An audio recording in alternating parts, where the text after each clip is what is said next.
a nivel mundial, el señor John Malkovich. First of all, it's an honor. Thank you very much for your time this interview. Thanks for having me. Now, talking about this movie, what caught your attention about this story? Mm-hmm.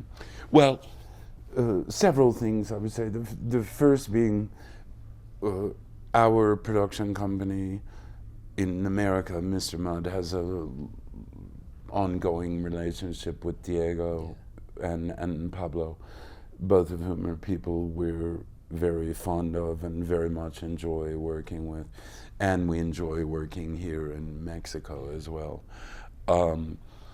We produced with Canana a play with Diego and some other quite wonderful Mexican actors about 5 years ago, I suppose, called El Buen Canario at Teatro de Insurgentes, and then which toured all around Mexico, which we loved that experience.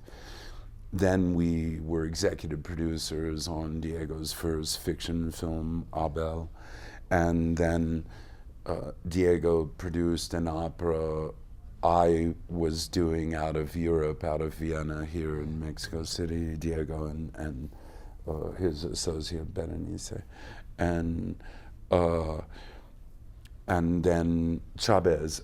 Now, of course, we're actually, my partners and I are of the generation where, of course, we knew very well who Cesar Chavez was. What he did. That's when we were young and engaged and involved. And so, of course, that was an important thing as well. Yeah, and what could be the biggest challenge about the character that you play in this movie?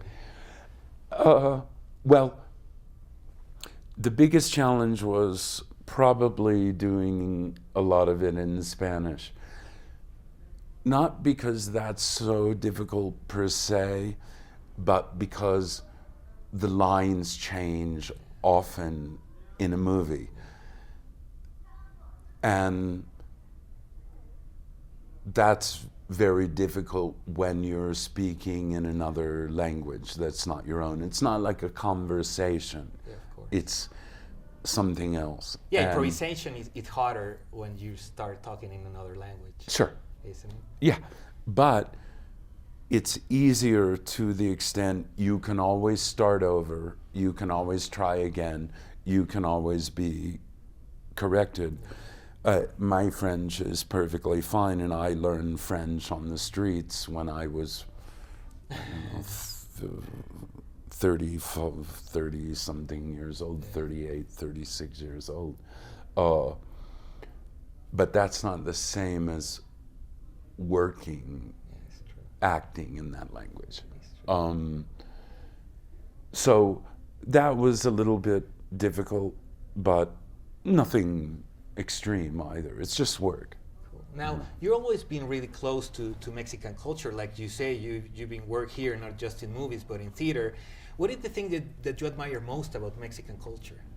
You know, it's hard to say. I first came here because my ex-wife's grandparents lived here, who were French aristos. And Mexico City, it was just after the big earthquake in the 80s. And Mexico City was pretty much a tragic mess. I liked it immediately. I liked the people. I've had great experiences here, met great people who can work incredibly hard, but know how to have fun, and they're not spoiled. Yes, true. And that's something that you don't find everywhere. That's true. People who are tough and unspoiled, but also love to laugh, love to be amused, be amusing, and have fun. And that's something, in my experience, the people of Mexico very much have. And I've had great experiences here on everything we've done. Cool. Now, Talking about your career, since you start acting, just in 1989 is the only year that you didn't do a movie, and the rest every year you do at least one movie a year. What is the key of consistency? Well, you know, a career is a funny thing because generally it's not self-generated. Somebody asks you to do something, to do a play or be in a play or produce a play or produce a movie or direct a movie or act in a movie or et cetera, et cetera. So I think the vast majority of it is luck. The second part of it, I think, is to try and keep an appreciation and a knowledge of how lucky you are to have a job. A lot of people don't. To get to work on interesting things with often some very interesting people. This is a blessing in your life. And in how many people in the world are doing exactly what they want to do? Yeah, it's so little. It's a very tiny percentage, I think. It's true. But I always got to just exactly what I wanted to do. And do you think that it helped that you explore different kind of artistic expression, not just in movies, but in theater, writing, to help you breathe a little bit from acting? Well, see, I started writing later, and really I would say by necessity, which I eventually got to an age where I'd get a script and I'd say, okay, but I'm not going to say this crap, and neither is she or he or blah, blah, blah. So rewrite it and make it good, or I'll do it myself.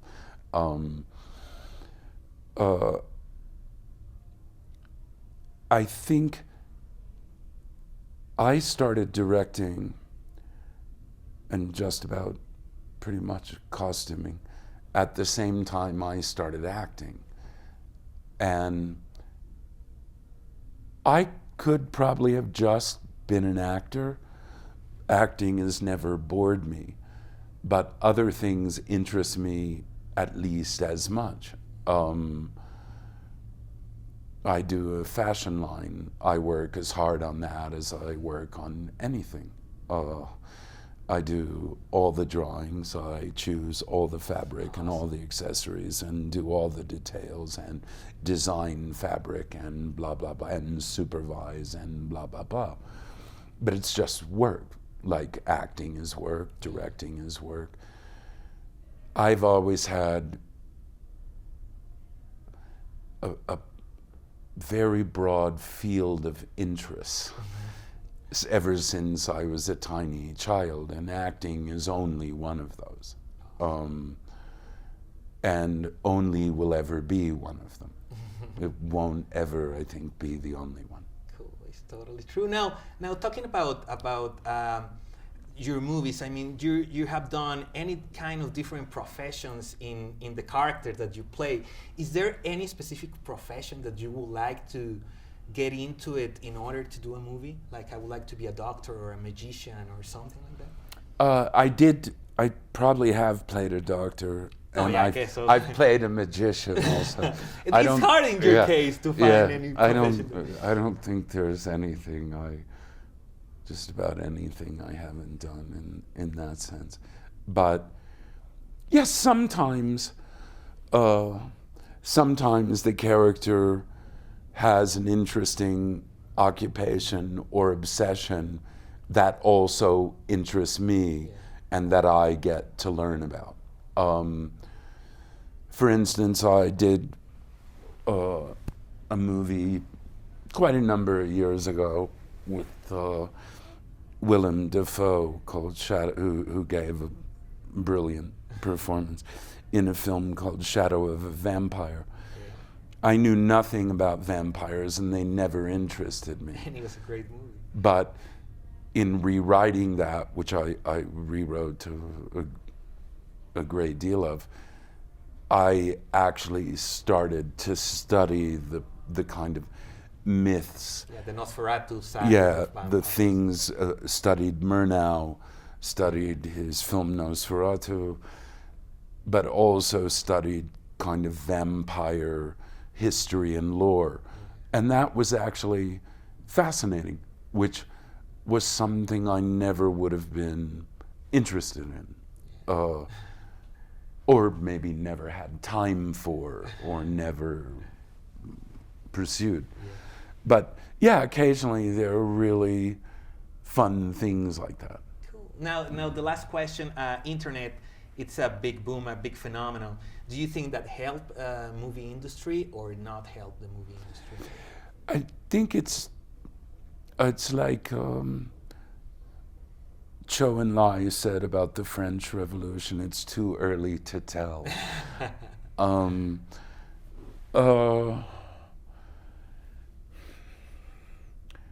I really don't know yet.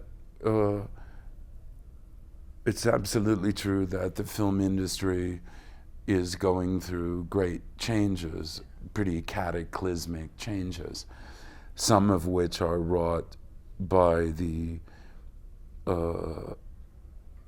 advent of the internet. Piracy is a big problem, but you know, it could be in the future that your favorite actor or comic will also be a waiter or work at a bank. That's true. And your favorite DJ will drive a garbage truck. That's not the end of the world either. But it's dangerous for art in general, that they don't pay enough to survive as an artist. Yeah, it is. Now,